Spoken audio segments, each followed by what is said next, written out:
गीता अध्ययन के सत्संग में आप सभी का स्वागत, जहां हम भगवत गीता के 7वें अध्याय को राना सर से जानने का प्रयास कर रहे हैं।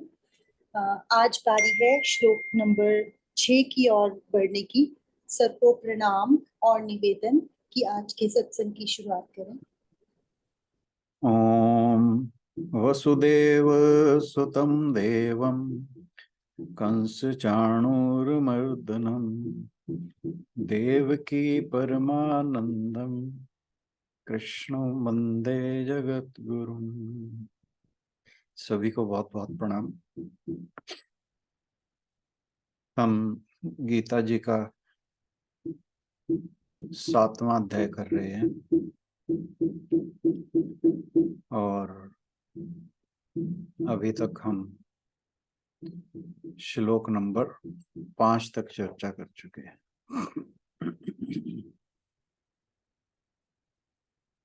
अभी तक हमने जाना कि भगवान अर्जुन से कहते हैं कि मैं अपना स्वरूप समग्र रूप से तुम्हें दिखाऊंगा और उसकी व्याख्या उस ज्ञान विज्ञान सहित करूंगा ताकि तुम्हें कुछ और जानना शेष न रहे उसको जानने के बाद। फिर भगवान जी यह भी बता देते हैं कि यह जो आत्म ज्ञान है ये इतना सरल नहीं है जानना पाना। कहते हैं कि करोड़ों मनुष्य में से कोई इस आध्यात्मिक मार्ग पर चलता है और उनमें से भी कोई बिरला ही मुझे पा सकता है, मुझे प्राप्त हो सकता है। इतना कहने के बाद अर्जुन या हम सब के मन में जिज्ञासा एक उत्पन्न होती ही है कि वह ज्ञान, पहली तो बात, जिसे जानने के बाद कुछ और जानना शेष नहीं रहता। दूसरी बात, जन्मों जन्मों के बाद कोई मनुष्य जो है इस ज्ञान को प्राप्त कर सकता है। तो एक स्वाभाविक सी बात है कि किसी भी मनुष्य के मन में जो इस आध्यात्मिक मार्ग पर चल रहा है उसमें जिज्ञासा जागेगी कि वह क्या चीज है जिसे पहली बात जानने के बाद कुछ जानना शेष नहीं रहता। दूसरी बात, वो ऐसा है ज्ञान जिसे ना जाने कितने जन्मों के बाद मनुष्य प्राप्त कर पाता है। तो एक एक्साइटमेंट तो होगी ही। तो भगवान जी फिर बताते हैं कि मेरी अष्टधा प्रकृति क्या है, जिसमें वो बताते हैं कि पंच महाभूत यानी आकाश, वायु, जल, अग्नि और पृथ्वी, और इनके साथ मन, बुद्धि, अहंकार, कि ये जो 8 हैं ये मेरी अष्टधा प्रकृति हैं। यानी फिर उन्होंने अगले श्लोक में कहा कि ये मेरी अपरा प्रकृति है, और साथ में ये भी कहा कि मेरी जो अपरा प्रकृति है उसी के कारण ये जो जगत है वो अभिव्यक्त होता दिखाई देता है, उसकी सत्ता दिखाई देती है। तो जो प्राप्रकृति और अप्राप्रकृति है उनका संयोग ही इस जगत और इस शरीर का कारण है। तो उसके बाद भगवान जी आगे क्या कहने वाले हैं वो आज हम 6ठे श्लोक में जानेंगे। उस पर चर्चा से पहले आशु बहन से अनुरोध के श्लोक पढ़ते हैं। जी सर। एतद्योनीनि भूतानि सर्वाणीत्युपधारय अहं कृत्स्नस्य जगतः प्रभवः प्रलयस्तथा। हे अर्जुन, तू ऐसा समझ कि संपूर्ण भूत इन दोनों प्रकृतियों से ही उत्पन्न होने वाले हैं और मैं संपूर्ण जगत का प्रभव तथा प्रलय हूँ, अर्थात संपूर्ण जगत का मूल कारण हूँ। तो इस श्लोक में भगवान जी ने एक साफ तौर से कह दिया कि ये जो मैंने अपनी प्रकृति बताई है, परा और अपरा, सभी प्राणी इन्हीं दो प्रकृतियों से बनते हैं। और साथ ही कहा, ये जो बात आई ना, एक द्यो नी, यानी यहाँ पे ये कहा है कि एतद योनिनी भूतानि सर्वाणि, और इति उपधार्य है ये वर्ड कि सभी प्राणी जो हैं इन दोनों प्रकृतियों से, ये योनिनी जो वर्ड यूज हुआ है ये प्रकृति के लिए, परा और अपरा के लिए यूज हुआ है। और ऐसा जान अहम, कि मैं, यहाँ पे चलिए इस वर्ड को हम बाद में लेते हैं कृतसन्नस्य जगतः प्रभव तथा प्रलयः, कि इस संपूर्ण जगत का प्रभव यानी उत्पत्ति मुझसे ही होती है, और इसका प्रलय भी मैं ही। तो एक तो सीधी सी बात यहां से जो समझ आती है कि संपूर्ण संसार का प्रभव, यानी जो ये संसार उत्पन्न होता है उसका कारण कौन है? ईश्वर, भगवान जी, कृष्ण जी। और प्रलय भी कहते हैं कि मैं ही हूं। यहाँ जो ये मैं है, ये ब्रह्म है, ईश्वर है, परमात्मा है, परमेश्वर है। तो संसार के प्रलय और प्रभव की बात भगवान जी ने कह दी कि मैं ही। तो यानी जो जगत को उत्पन्न करने वाले हैं वो भी भगवान जी हैं, और इसका जो विनाश करने वाले हैं, प्रलय लाने वाले हैं, वो भी भगवान जी। तो बीच में जो ये जगत प्रतिभासित हो रहा है, हमें दिखाई दे रहा है, हमें प्रतीत हो रहा है, इसका कारण कौन हो सकता है? तो आप अगर थोड़ा सा ध्यान देंगे, एक चीज का आरंभ और अंत वो ईश्वर है। अंत में भी वही है और शुरुआत में भी वही है, तो नेचुरल है बीच में भी वही होगा। तो इस संसार के उत्पत्ति का और बीच में जो ये हमें दिखाई देता है उसका, और उसके बाद इस जगत को समाप्त करने वाले ये भगवान जी ही हैं। तो ये हमें समझना चाहिए, इसमें कही नहीं गई बात, पर ये समझने वाली बात है। तो भगवान जो है वो इस सृष्टि के उपादान कारण है। उपादान कारण क्या होता है? या ये दो तरह के होते हैं कारण, उपादान और एक निमित्त। अब जो इसको हम कैसे समझें उपादान और निमित्त को? मान लीजिए घड़ा है, घड़ा जो है मिट्टी का घड़ा, उसका उपादान कारण है मिट्टी। मिट्टी ना हो तो उस घड़े के अस्तित्व का कोई सवाल पैदा नहीं होता। अब आते हैं निमित्त कारण।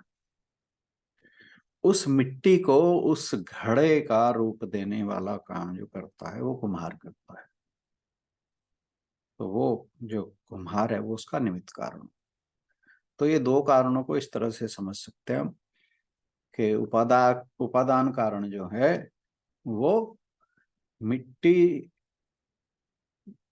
घड़े का, मिट्टी के घड़े का मिट्टी उपादान कारण है, और कुम्हार जो है उसका निमित्त कारण है, क्योंकि बीच में अगर कुम्हार ना आए तो मिट्टी का घड़ा कौन बनाएगा मिट्टी से, ठीक है। पर भगवान जो हैं वो सृष्टि के उपादान कारण भी हैं और निमित्त कारण भी हैं, ठीक है ना। उन्हीं से ये जगत उत्पन्न होता है।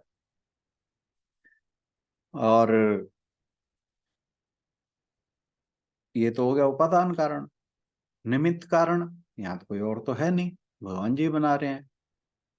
तो इसलिए जगत की उत्पत्ति, उसके रहने के और प्रलय के, इन तीनों के उपादान और निमित्त कारण वो भगवान जी ही है। तो ये भगवान जी यहाँ पे बता रहे हैं कि मैं क्या क्या कर सकता हूँ, मेरे से क्या, मैं क्या क्या करता हूँ, क्या क्या कर सकता हूँ, और ये जो कुछ भी सब कुछ दिखाई दे रहा है तो मैं, इसका कारण केवल मैं हूँ। ये अर्जुन या अर्जुन के माध्यम से हम सब के समझने के लिए भगवान जी अपनी महिमा बता रहे हैं। अब बात आती है कि ईश्वर सृष्टि की रचना क्यों करते हैं। एक स्वाभाविक सा प्रश्न है। एक तो हम जानते हैं कि उपनिषदों में एक बात आती है कि भगवान जी एक दिन बैठे बैठे बोर हो गए, उन्हें खेल सूझा और कहते हैं कि मैं एक से अनेक हो जाऊं। ये उन्होंने जब धारा तो ये पूरी सृष्टि की रचना हो। इसमें एक और कहानी बहुत प्यारी, ये कहते हैं कि भगवान ने ईश्वर को, सॉरी भगवान ने मनुष्य को अपने ही स्वरूप में गढ़ा है। और कहते हैं कि उसने मनुष्यों को इतना परफेक्ट अपने रूप में बनाया कि वो उसे बनाने के बाद यह भूल गए कि मैं ईश्वर हूं। वो जैसे मनुष्य अपने स्वरूप से अनजान है, अभिज्ञ है, इसी प्रकार कह रहे कि वो भगवान हमारे द्वारा ही तो प्रतिभाषित होता है। हम, हमारे ऊपर से जब अज्ञान का पर्दा हट जाता है तो हम ही हैं जो उस ईश्वर का, चाहे अंश कह लो चाहे स्वरूप कह लो, या अहम ब्रह्मास्मि जब वो अनुभव हो जाता है तो फिर कहोगे वो जो है वो मैं ही हूँ। तत्त्वमसि, यू आर दैट। तो लेकिन ये कहने की बात नहीं है, ये अनुभव की बात है। जब कहने को तो मैं भी कहता हूँ अहम ब्रह्मास्मि, लेकिन पहले वो अनुभव तो होना चाहिए, वो एक्सपीरियंस तो होना चाहिए कि हाँ वाकई मैं ब्रह्म हूँ। जब तक वो एक्सपीरियंस नहीं होता और हम झूठ मूठ ही कह दें अहम ब्रह्मास्मि, इससे बड़ी हमारे लिए मूर्खता की बात कोई हो नहीं सकती। ये हम कह के किसी को बेवकूफ तो बना सकते हैं, पर स्वयं का बना रहे होते हैं। तो इस तरह तो भगवान जी ने ईश्वर सृष्टि की रचना की, मनुष्य को बनाया, और लेकिन वो बनाकर भूल गए। इतना परफेक्ट बनाया वो, उसमें इतना परफेक्शन में आ गए कि वो अपने स्वरूप को ही भूल गए। यानी मनुष्य जो है वो अपने स्वरूप को भूल गया। भगवान ने तो मनुष्य को अपने जैसा ही बनाया था। फिर ये ऐसा क्यों हुआ? क्योंकि भगवान जो है वो इस बात को भूल गए कि मैं कौन। तो ये उपनिषदों की कहानी बहुत प्यारी है, इसलिए मैंने शेयर की। और दूसरी बात ये आती है कि जो जीव है वो अपने कर्मों का फल भोग सके, इसलिए सृष्टि की रचना की। और यह जो इस सृष्टि की रचना है ये भगवान का स्वभाव है, स्वभाव प्रकृति, ठीक है ना। तो यहां से भी ये बात समझ में आती है कि ये संसार भगवान की जो है स्वभाव है या प्रकृति है। प्रकृति माया है, माया जो है आप जानते हैं क्या है। माया अज्ञान है। अज्ञान किस बात का? अपने स्वरूप का। तो इस तरह से अगर हम ये बातों को समझने लगे तो समझने के बाद बात सारी आ जाती है एक्सपीरियंस पर। क्या वाकई हम इस चीज का एक्सपीरियंस कर पाते हैं? जिस दिन ये एक्सपीरियंस हमें हो गया, भगवान की कृपा हो गई, तो बस फिर तो इस जीवन ये जो जीवन है ये सार्थक हो जाएगा। और एक सच्चा ईश्वर का भक्त, एक आध्यात्मिक मार्ग पर चलने वाला मनुष्य, साधक, जिज्ञासु, कुछ भी कह लीजिए, उसे बस इसी कृपा के यही अनुभव करने की आवश्यकता है। जिस दिन ये हो जाता है उस दिन उसका जीवन सार्थक हो जाता है। और इसी के लिए ना जाने वो कितने जन्मों से, जिसे भगवान जी ने थर्ड श्लोक में कहा था, कितने जन्मों से प्रयास कर रहा है। चलिए आगे चलते हैं। तो अब भगवान जी ने कहा कि संसार का प्रभव और प्रलय मैं हूं, तो इसका मतलब क्या हुआ कि बीच में भी वही है। तो परमात्मा जो है या परमेश्वर जो है वो संपूर्ण सृष्टि के रचयिता हैं, क्रिएटर वही हैं, फिर पोषक भी वही हैं, इसकी मेंटेनेंस भी वही करते हैं, संहार करता, प्रलय भी लाने वाले वही हैं, इसको नष्ट करने वाले भी वही हैं। तो अपनी जो उनकी दो प्रकृतियां हैं जो अभी भगवान जी ने बताई, अष्टधा यानी अपरा प्रकृति, और दूसरी जो उनका चेतन स्वरूप है परा प्रकृति।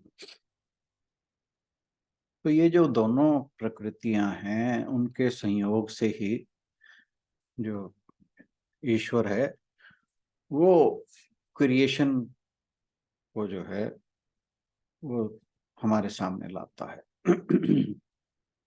भगवान रचना करता है। और आगे के श्लोकों में एक जगह यह भी आएगा, जो प्राप्रकृति है वो क्षेत्रज्ञ है और अप्राप्रकृति जो है वो क्षेत्र है। क्षेत्र और क्षेत्रज्ञ आगे जाके बहुत कई बार लोग जो हैं बहुत कंफ्यूजन होता है उन्हें कि ये क्या है। तो यहीं हम इन चीज़ों को इंट्रोड्यूस कर लेते हैं ताकि अगर यहाँ थोड़ी बहुत कमी रह भी जाए तो वहाँ पे फिर दोबारा जब करेंगे तो हमें ध्यान रहे। तो क्षेत्र जो है वो अपरा प्रकृति, जड़ प्रकृति जिसे हम कह रहे हैं, और दूसरी जो क्षेत्रज्ञ है, क्षेत्रज्ञ जो क्षेत्र को जानने वाला है, क्षेत्र को जानने वाला ईश्वर है और कोई नहीं है। तो क्षेत्रज्ञ परा प्रकृति हो गई, या यूं कहिए कि क्षेत्रज्ञ प्रकृति और क्षेत्र प्रकृति। तो ये दोनों प्रकृतियां, पहली बात ये भगवान जी की हैं, ये नहीं कि एक किसी और की, एक किसी और की है। एक माया है, एक भगवान का चेतन स्वरूप है, हैं दोनों चीजें भगवान जी की, कोई अलग, इनकी कोई अलग एग्जिस्टेंस नहीं है, इनका अपना अपना अस्तित्व जो है वो नहीं है। इनका जो अस्तित्व है वो केवल और केवल ईश्वर के कारण है। तो ये जो जड़ शरीर है, जड़ शरीर का कारण क्या है? अपरा प्रकृति। ये जब इसके साथ चेतन तत्व परा प्रकृति ईश्वर की जुड़ जाती है, फिर अब ये क्या करता है कि शुभ और अशुभ कर्मों का करने वाला बन जाता है, कर्ता। और जब कर्ता बनता है तो भोक्ता भी बनता है, फिर देह धारण करता है। तो ये जो दोनों प्रकृति हैं, ये दोनों ईश्वर में ही उत्पन्न होती हैं। तो ये जो जगत है उसको बनाने वाला ईश्वर है, उसको उसका पोषण करने वाला ईश्वर है, और उसको नष्ट करने वाला भी वही है, प्रलयकर्ता भी वही है। तो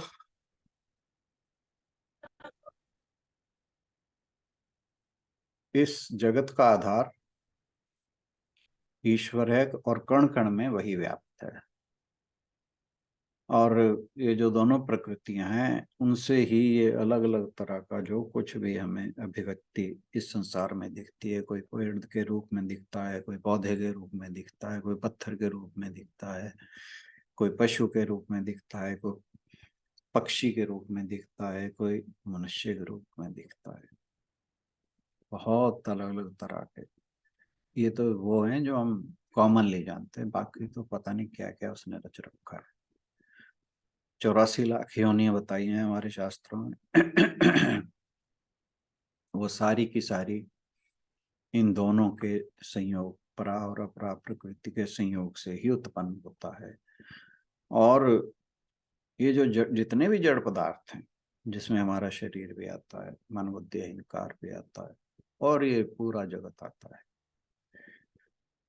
ये अगर इसे चेतन तत्व ना मिले तो फिर ये अभिव्यक्त नहीं हो पाता।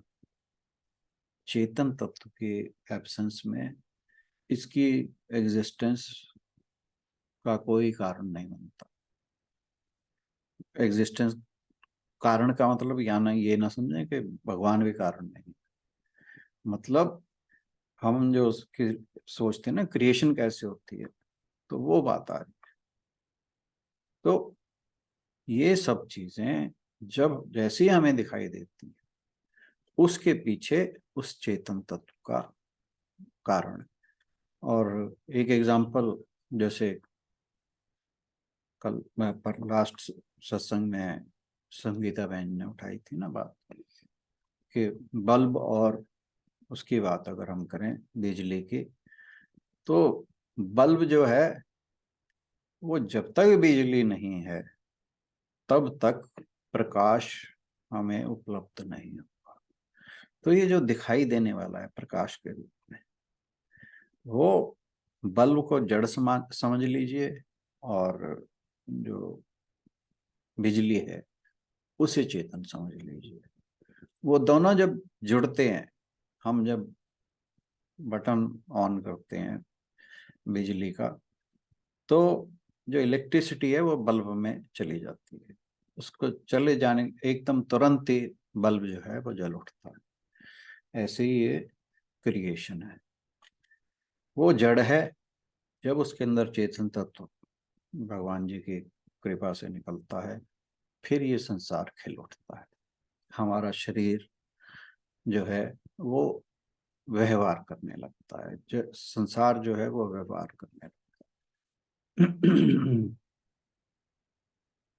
तो जो मनुष्य को सुख दुख का अनुभव होता है, वो जो आत्मा है,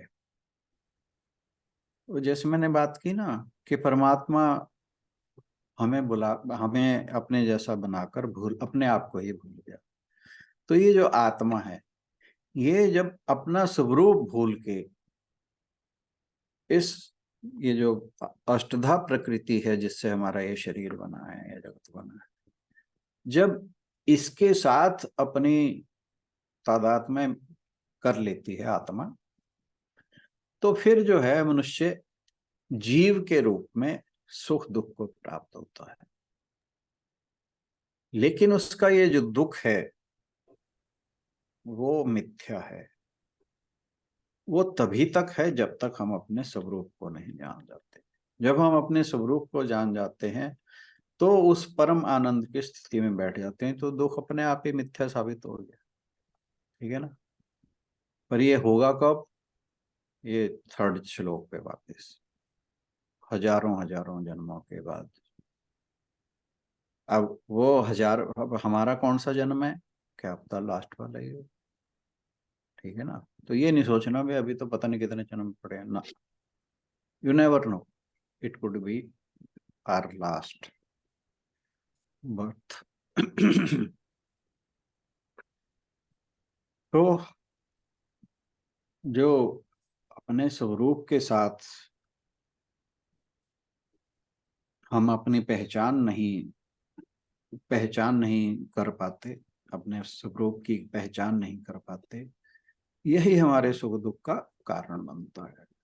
हमारे सामने अलग अलग तरह की परिस्थितियां आती हैं, कोई हमें खुश कर जाती है, कोई हमें दुखी कर जाती है, और ये सुख दुख हर एक के जीवन में बने हुए हैं।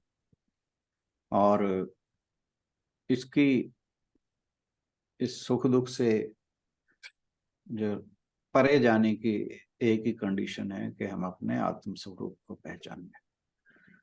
तो परा से जो अपरा की उत्पत्ति है वो कैसे होती है कि जैसे मिट्टी के बने घड़, मिट्टी से जो बने घड़े हुए हैं बने हुए घड़े हैं, वो किससे बनते हैं? मिट्टी से।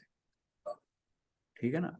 ऐसे ही जो अपरा प्रकृति है वो परा प्रकृति के साथ मिलकर क्रिएशन करती है। तो जैसे मिट्टी के घड़ों की जो वास्तविक रूप है, जो उनके भीतर का सत्य है, वो क्या है? मिट्टी। वैसे ही हमारे भीतर का जो सत्य है वो ईश्वर है। तो ये जो जगत हमें दिखाई देता है ये हर क्षण बदलता है। इसे हम जितना मर्जी चाहें, हम कई बार ऐसा सोचते हैं कि मैं ये अपने घर में ये कर लूं और ये इसको ऐसे कर लूं, इसको ये ऐसे समझाए, ये ऐसे व्यवहार करे, ये ऐसा व्यवहार करे। सब कुछ मान लीजिए आपने सेट कर लिया, ठीक है? तो आपने सोचा अब सब कुछ सेट है, लेकिन जितने भी आपने ये जिन जिन को सेट किया है उनमें से किसी एक या दो में कोई भी चेंज आ गया तो आपकी सारी ये जो सेटिंग है ये गड़बड़ा जाती है।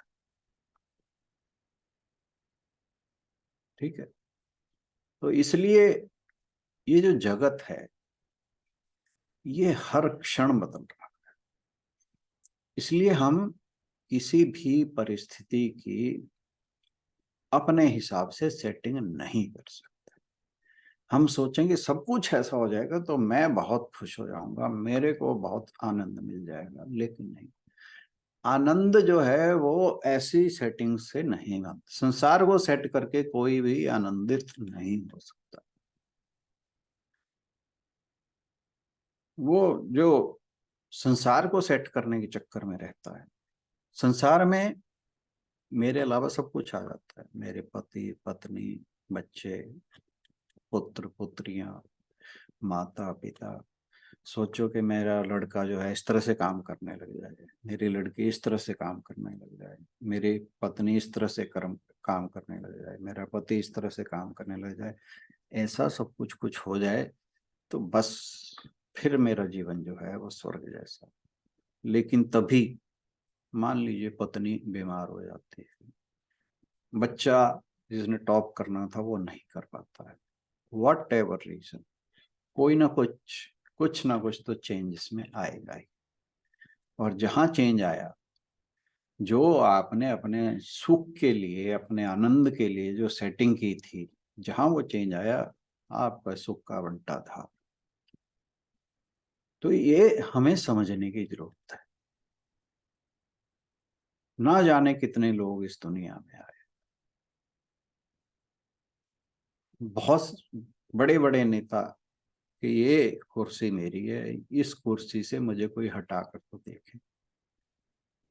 ना जाने ये कहने वाले कितनी बार अपनी कुर्सी से कितने लोगों को इस कुर्सी से उतरना पड़ा, या कोई किसी पोस्ट पे बैठा है कि बस मैं ही अब मैं हूं, उसकी वो मैं अपना कब भगवान जी बदल देते हैं ये कब पता ही नहीं लगता।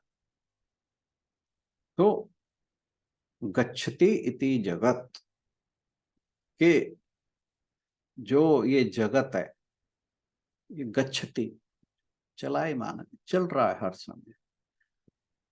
तो इसका स्वरूप हर समय बदल रहा है, इसमें गति भी है और इसकी जो वृत्ति है वो भी बदलने वाली है। ये मिलना बिछोड़ना, ये सब मिलना बिछड़ना आना जाना सब कुछ इसी के हवाले है। इसमें ये हमेशा गतिमान है, हर क्षण बदल रहा है। इसलिए वो जो मैं सेटिंग वाली एक एग्जांपल ली थी, इसीलिए वो सेटिंग जो हम चाहते हैं वो कभी नहीं रहती। हर चीज, अब ये जो साइंस के अंदर नई नई चीजें, नई नई आविष्कार हो रहे हैं, ये इसलिए तो हो रहे हैं कि जगत जो है वो हर क्षण बदल रहा है।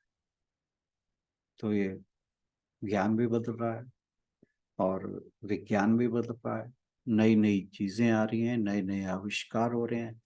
जो चीज, जो मोबाइल आज हमारे पास है, आज से 2 साल पहले का जो हमारा मोबाइल है वो आज नहीं चलने वाला। कंप्यूटर हर 6 महीने बाद उसकी सारी सेटिंग्स चेंज हो जाती हैं, सारा हार्डवेयर सॉफ्टवेयर सब बदल जाता है, नई नई चीजें आ जाती हैं, नया नया। हर क्षेत्र में आप देखिए विज्ञान के में हर क्षण हर दिन कुछ ना कुछ नया हो रहा है। तो यहाँ से भी हम समझ सकते हैं कि संसार कितना परिवर्तनशील है।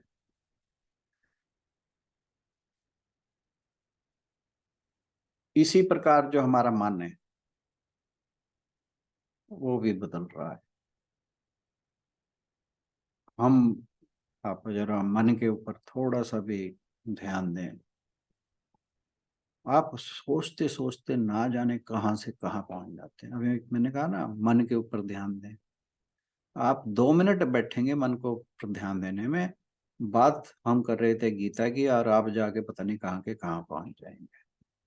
ये मन ऐसी चीज है, आपको पता नहीं कहाँ पहुंचा देगा। पूरी दुनिया जो है इसी में ही पैदा हो जाती है और इसी में ही समा जाती है। कुछ नहीं आपको पता लगता कि ये मन के द्वारा क्या हो रहा है, कैसे कैसे विचार उठ रहे हैं। तो आपके सामने, आपकी आंखों के सामने ये मन पता नहीं पूरी सृष्टि को कितना बदल देता है। तो अब जो ये बदलता हुआ संसार है, अगर आपने अपने मन को इसके साथ जोड़ लिया, फिर तो आप समझ लो फंस गए। जिसे बंधन कहते हैं ना, वो बंधन ही है। लेकिन आपने मन को इस संसार से हटाकर अगर ईश्वर के साथ मिला दिया, बस समझ लो फिर बेड़ा पार है। फिर जिस बात को भगवान जी ने 3rd श्लोक में कहा था, बस फिर समझो कि ये हमारा अंतिम जन्म है और इसके बाद हमें पुनर्जन्म की जरूरत नहीं पड़ेगी।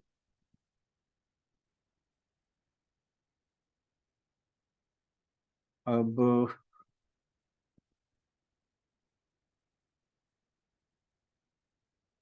लास्ट पार्ट में भगवान जी कहते हैं कि सारे जगत के प्रभव और विनाश का कारण मैं ही।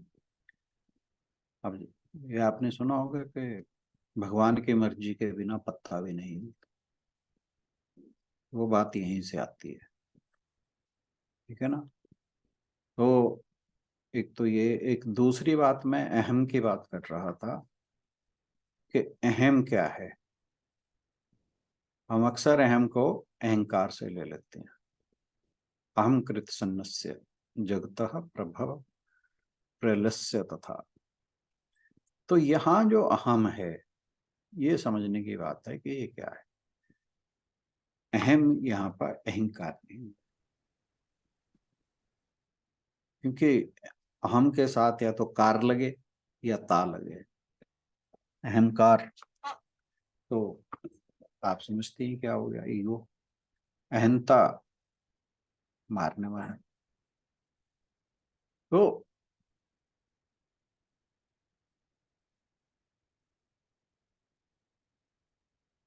अहम जो है, गीता में भगवान जी अब मैं के लिए, अपने स्वयं के लिए यूज करते हैं कि मैं ही संपूर्ण जगत का कृत सन्नस्य। यहाँ पे वो जो बात कर रहे हैं पूरे ब्रह्मांड की बात कर रहे हैं कि उसके उत्पत्ति और संहार, प्रभव, उत्पत्ति, प्रलय, संहार, तो ये दोनों वही हैं। वही ईश्वर जो है, जो भगवान जी कृष्ण के रूप में यहाँ कह रहे हैं कि ये काम करने वाला मैं ही। तो इनके बीच की जो चीज रहेगी वो रहेगी पोषक। तो पोषक भी भगवान ही है। तो इस संसार का उत्पन्न करने वाला, रक्षा करने वाला और संहार करने वाला वो एक अकेले ईश्वर ही है। वो कहते हैं कि मैं ही इसका कारण। और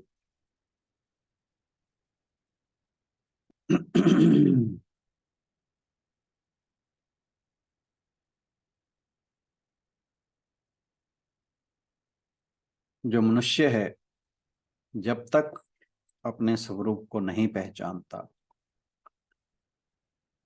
जब वो पहचान जाता है फिर तो वो ईश्वर ही हो जाता है। ईश्वर का अंश कह लीजिए, ईश्वर का स्वरूप कह लीजिए। वो अलग अलग जो हमारे दर्शन शास्त्र हैं वो इसकी अलग अलग व्याख्या करते हैं, इसलिए उस चक्कर में पढ़ने की जरूरत नहीं है। आपको जो ठीक लगता है, अंश ठीक लगता है तो अंश ठीक है। आपको ये लगता है कि मनुष्य ही ईश्वर हो जाता है तो दर्शन शास्त्र ये भी कहते हैं। तो जिस तरह से आपको ठीक लगे, ठीक है ना। क्योंकि एक जैसे निषदों में महावाक्य है, अहम ब्रह्मास्मि, मैं ही ब्रह्म हूँ। तो जब हम एक मनुष्य के रूप में अहम ब्रह्मास्मि कहते हैं तो फिर तो वही हो जाते हैं। लेकिन जैसे मैंने शुरू में कहा था, ये बात कहने की नहीं, ये अनुभव करने की बात। हमारे उपनिषद तो मनुष्य को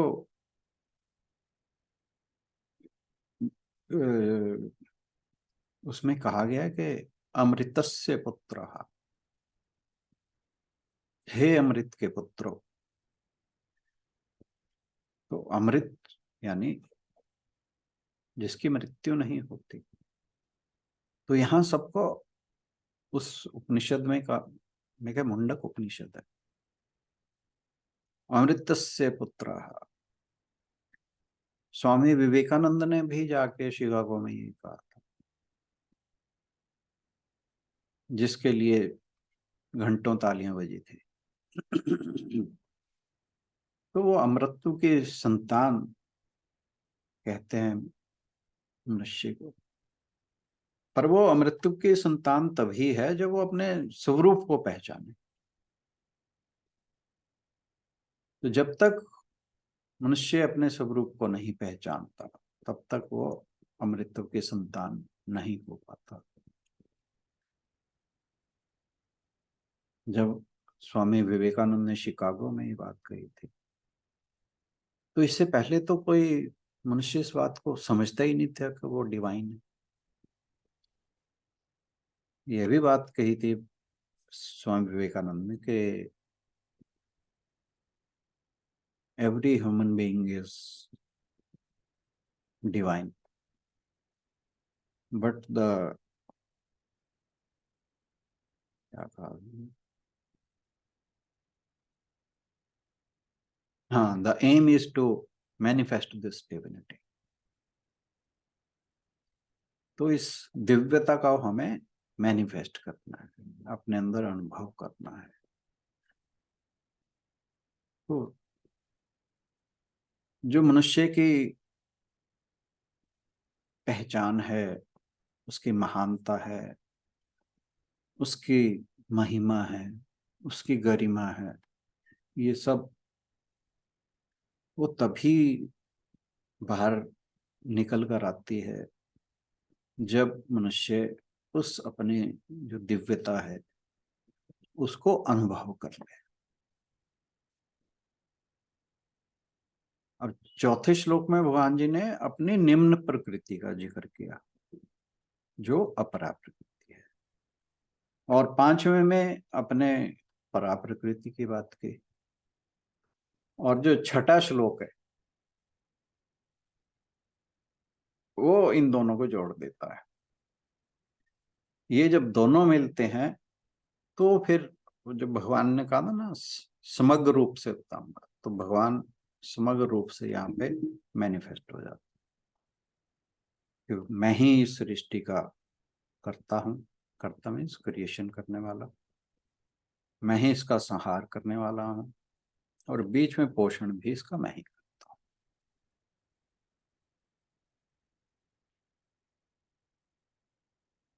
जब मनुष्य का कोई भी ऐसा कर्म ना बचे जिससे फल की उत्पत्ति हो, I hope you are getting my point, कि मनुष्य कर्म तो करे लेकिन उससे कोई फल उत्पन्न ना हो। व्हाट माई पॉइंट, कि वो निष्काम कर्म करे, दूसरों के हित के काम करे, जिससे उसके जो भी वो कर्म कर रहा है उससे फल की उत्पत्ति नहीं हो रही, तो फिर वो जो मनुष्य है या जीव है वो फिर आगे अपने जीवन में कोई फल उत्पन्न नहीं करेगा और वो मोक्ष को प्राप्त हो जाएगा। जब सभी जीव ऐसा करेंगे तो फिर ये सृष्टि जो है वो प्रलय की ओर चली जाती है। तो ब्रह्म जो है इस संसार का उपादान कारण और निमित्त कारण दोनों है, और इसकी एक एग्जांपल दी हुई है मकड़ी का जाला।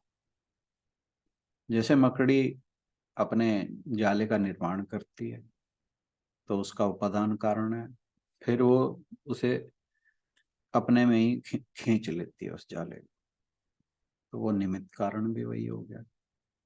ठीक है ना, यही काम भगवान जी करते हैं। जब उनका मन एक से एक अनेक होने का करता है तब वो इस सृष्टि को जो है क्रिएट करते हैं।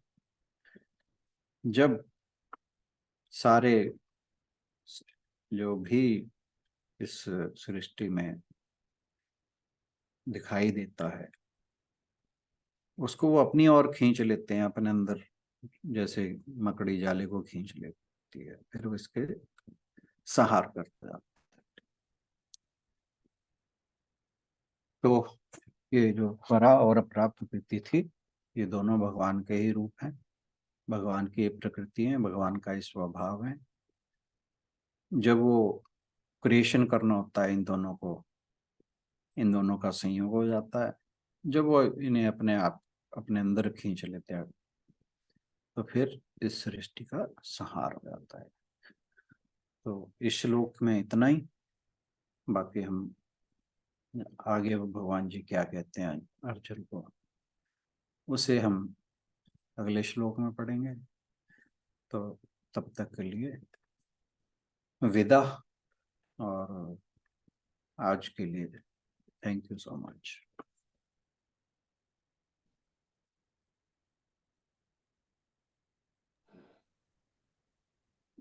सर ये विदा तो आपने बोला, के लिए विदा कहा है मैंने।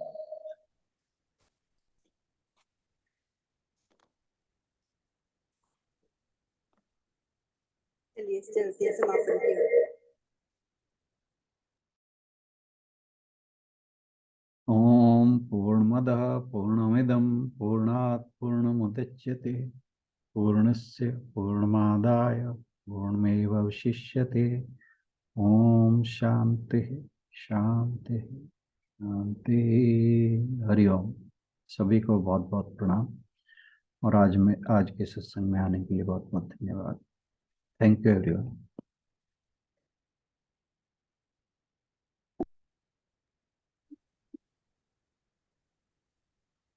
सभी की ओर से राणा सर का भी बहुत बहुत धन्यवाद। कल मिलते हैं अगले श्लोक के साथ। Thank you everyone.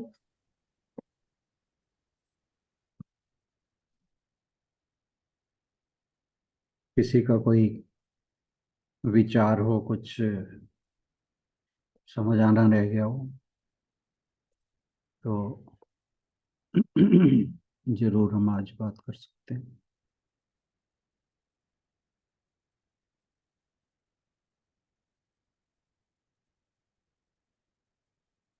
ये श्लोक है बहुत बहुत ही मजेदार है।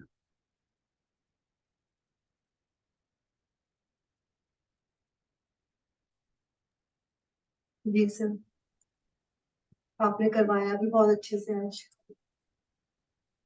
ये करने कराने वाला तो ईश्वर है, मैं कौन कहाँ करने वाला कुछ। वही पता नहीं क्या कर देता है सही बात। है ना। तो अभी आए तो है, आपने कह रहे हो कि आपने करना कराया बहुत अच्छा है। श्लोक में क्या था कि उपादान और निमित्त दोनों कारण मैं ही हूँ, हम्म, है ना। तो हम अपने आप को कुछ समझें तो हमसे बड़ा बेवकूफ कोई नहीं है। हम्म, चलिए। जी सर।